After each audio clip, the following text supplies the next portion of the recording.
al'umma suna ta kuka da yunwa da rashin tsaro ya addabi ƙasa. Taken Najeriya ne zai kawo maslahar Najeriya?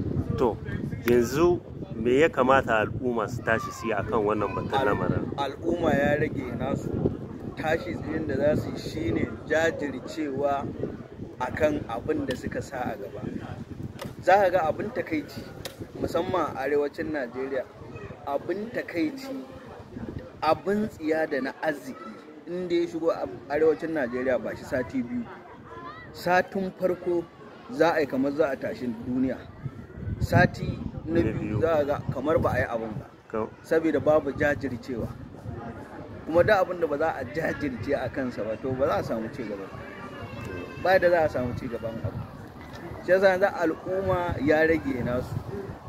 Ai gashi nan an ce jiki magayi ko, yanzu ba gashi nan ba, da wanda ya ci taliyan ma da wanda bai to ba jikinsa gaya masa yake ba. Gaskiya ne. To al'umma su ya kamata yanzu su gane gaskiya, su dinka zaɓar cancanta.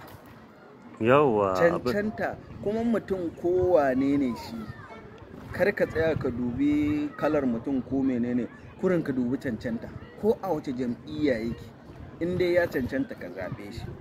Amma al'umma in za su tafi a haka yanayin da ake tafiya yanzu ba za a taɓa samun yadda ba za a taɓa samun ci gaba ba.